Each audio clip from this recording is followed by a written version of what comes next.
How you guys doing? I know it's been a while since I posted a video, but I just wanted to hop on here really quick, just to share my perspective on a video that's going viral on TikTok. And some of you guys may not be on that platform, and so I'm just going to quickly share a little bit about the video that was out, and the young lady actually took it down, so you can't go to her page to see it now. But of course, people have already shared it, and so it's out there now. But anyway, I just wanted to give my perspective on it, because it bothered me so. And so there's a young lady. She was a virgin up until 30 years old, and I'm not sure what the implications are. I'm not sure if this is because of her spiritual beliefs or what have you. I don't think she got into that doing the video, but anyhow, so she's like really, she's doing the video and she's right in front. I mean, she looks so disappointed, so sad.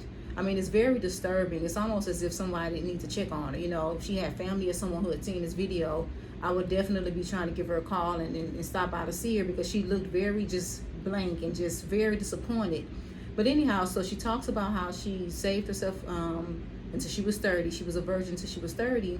And I guess she met a guy. She really didn't go too much into the guy himself.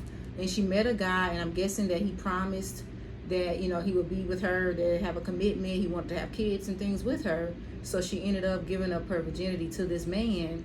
And no, they didn't get married, but she gave up the virginity to the man, believing that he would be a committed partner. And again, I'm not sure if he promised marriage or what have you. She didn't really go into that that deep into the story.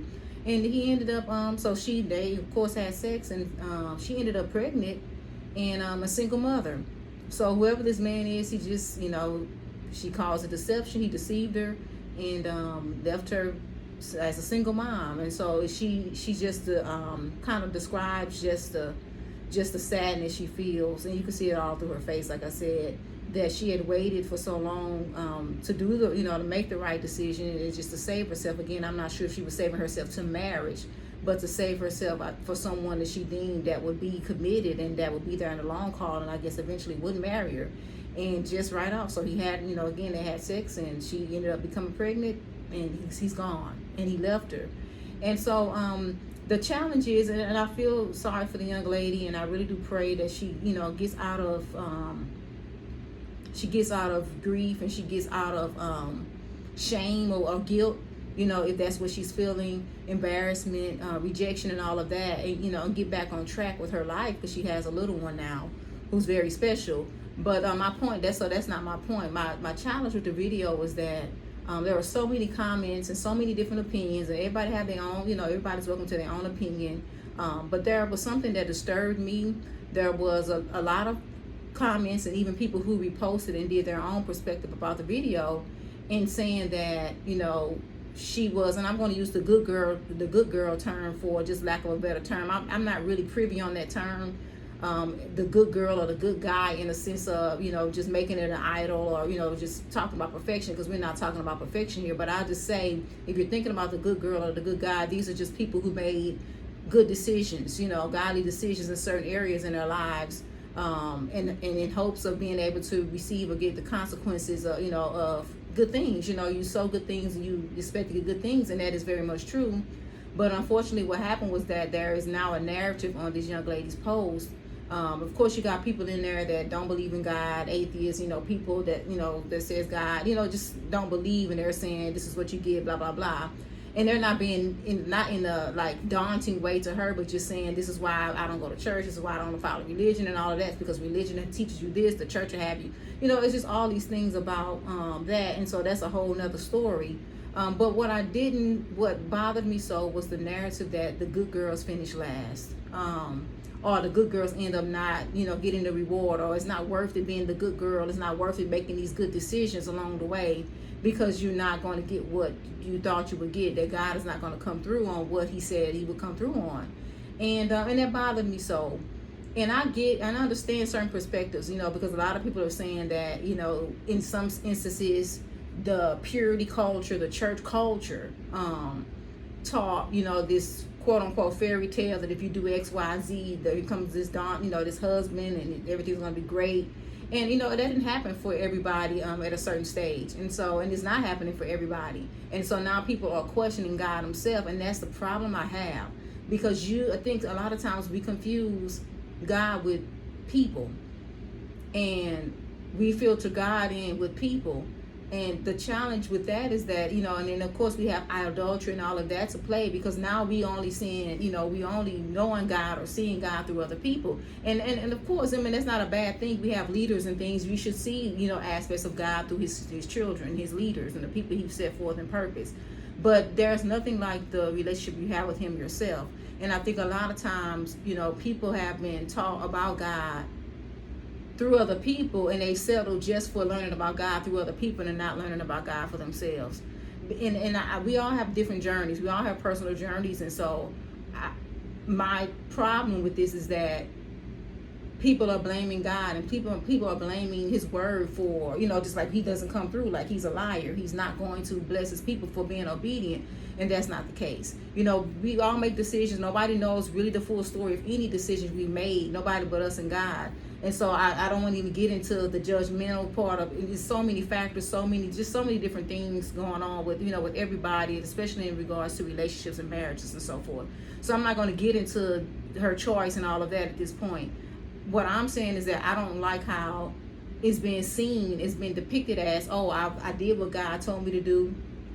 I was this good girl. I was saving myself for marriage. And look what happened. Although she made the decision, to sleep with the man, but now people are depicting, oh man, she did what God told her to do, and He didn't come through for her. He sent a guy her way that was out to destroy her. And that's the part I want to just kind of vouch and say some things on. And though we have an enemy, I've had guys try to come into my life and to destroy it. And so unfortunately we live in a fallen world, and we have people fleshly, living in the flesh. We don't always make the right decisions. And so we can't blame God for just certain things that happen in life that are not good, because we do have an enemy. And not, all the time, we don't always have great things happening all the time. Like, we have challenges, we have, things that we have to defeat. So it's not about having this great life where everything is also great, in a sense of just outcomes or circumstances and just things that happen. And I had to learn that too, as a believer and as a person that grew up in the church and just believe in God for many years. I had to learn too that you do have an enemy, and there are some people out to get you. That's neither here nor there. And then we have to look at some of the decisions we've made. But I don't want to dare ever look at God's word as a believer and say that He's not going to come through for what He says He's going to come through on. And that's the part I don't like. That He doesn't reward people who make good choices. And so now you have people thinking that they shouldn't make good choices, that it's not worth the good choice. That I don't want young women to be out there and saying, well, it's not worth it being a virgin. It's not worth it keeping myself into marriage, because look what happened to her. And so when you do it, and when you do follow these certain steps, then God doesn't come through. And that's the narrative that's kind of out there. And that's what bothered me so, because God really loves His children. And when you make decisions and when you are obedient to Him, the reward does, the consequences do happen, good consequences. And so I don't want to, I don't want some young woman or young man or just anybody in general to look at her situation, whether they're younger or older or in her same shoes or recovering, whatever, restoring, whatever their life, to think that I don't want to do the good thing because it's going to end up not working out for me. And so God does reward. Good people don't finish last. I want to get rid of that narrative that I've seen it my whole life. I've seen it with other people. And though you may have certain seasons, and though things may not look like it's going to turn out good, God rewards the people for their obedience. And it's good to do the right thing. And so no matter what happens, no matter what circumstances we end up in, and what generational things that we have to get, kind of go through and fight off, God is a rewarder. And I just want people to understand that. I don't like the narrative of, I don't like this narrative going around that's saying it's no good being a good guy, it's no good being a good girl. And we don't even have to talk about the sexual part of, we just talking about in general, it's no good being a kind person, because you're going to end up being dogged out. So you might as well go out and hurt people. Just that whole thing. Because God does reward people. There are some people that make good decisions. There are some people who are some good people with good character, and they're living lives, that God promised them. And so, so again, my heart goes out to the lady. I was deeply, bothered just by her emotions, her countenance, her disposition. And I'm sad. And so she took it down. Looked like she got rid of her TikTok page, or just, kind of stopped stopped the videos and just got rid of her page. And so I don't know what's going on with her now, but I definitely feel for her. And I mean, this is a situation that we see happen, you know, a lot, especially as a high school teacher. When I was teaching high school, we saw so many of these issues. And you know, this is obviously this is the problem we're having. You know, women are making, you know, there are sexual encounters and sexual experiences and commitments that people are saying they're making, and it doesn't happen. And then we have, you know, lots of single moms and things going out there, single fathers as well. So this is her situation is not new, but it was just deeply sad, and you know, to see her in the predicament she was in, and that she had taken that journey for so long, and all of a sudden she thought she had met a guy who was going to be committed and do the right thing, that he didn't. And so it put her in a very interesting place. But I just don't want certain consequences of other people's decisions to cloud out or to filter, and just be gonna put God in the same, you know, in the same box and say, oh, this was God, you know, God told her to do all these great things, and then all of a sudden he let her down. You know, God doesn't let his people down. Like, life is full of just different things, but God really does love his children, whether we make a bad decision or not.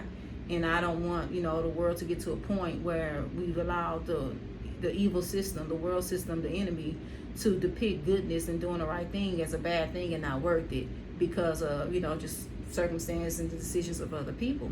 So that's all I wanted to say. Just kind of get on here, and you know, I'm not necessarily definitely not debating or anything, but just wanted to vouch for God. You know, I was just like, oh man, you know, that's not really God. But I think people, we really need to get to know God for ourselves. And I know that's a cliche, but it's a very huge thing. And there's so many podcasts and so many things going on. We got sermons all over the place. Everybody, you know, everybody got a mic.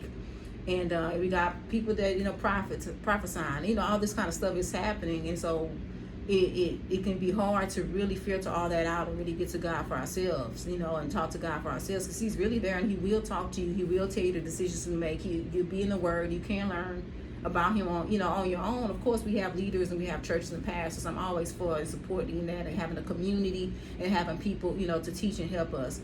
But there has to come to a point where we have to get to know God for ourselves and listen to him for ourselves and follow him, you know, when we believe that he's speaking to us, and not having to always think that this has to happen through somebody else, that, oh, let me go check. And no, God really does speak to you himself. He wants to have the relationship with you himself. And so I think that if people do that, then they will stop looking at him as this dictator or just this man that allows certain things to happen. If they really understood and had the relationship and understand that God loves them and that he does bring out his promises, but we also got to understand his purpose for our lives, then it'll be better, because we're looking at him through we're looking at him through other people, and that's a very dangerous thing to do. And so, you know, I'm praying that the young lady, you know, gets restored and bounce back and become, you know, this great mother, and even find love and, you know, marriage, you know, another route. But I just want to encourage people, if you're doing the right thing in whatever area of life, it don't have to be relationship, just when anything, finances, you know, just your character, work ethic, family, bring, you know, just raising your family, marriage, all of that. If you're making the right decisions in certain areas, just keep making them. It's going to be all worth it. And so don't let, you know, negative things or people deter you from believing that it's not going to be worth it, because it is going to be worth it. And when you walk certain paths, God does give you peace, and you find out that you dodged a lot of bullets, and so you're just happy, you know. And even though things may not have turned out the way you wanted them to, you're at a very great place. You never know what happens tomorrow. Great things can happen. And so there's no timetable, there's no rush. You know, every day we're just grateful to be here. And God loves us, and he's not, you know, he's not reneging on his word. He keeps his promises. He's a good God, and he loves his children. And though bad things happen, and we have certain, you know, situations and things like that that are against us, God really does come through for his people. And if he says that, you know, these certain steps yield a certain reward, they really do. All right. And so again, just wanted to encourage you guys, anybody listening, that, you know, good people, the thing, making good choices, you don't win last, or you don't not win. You know, you are winning, and you'll see God comes through for his people every time. All right. You guys have a good day. Bye-bye.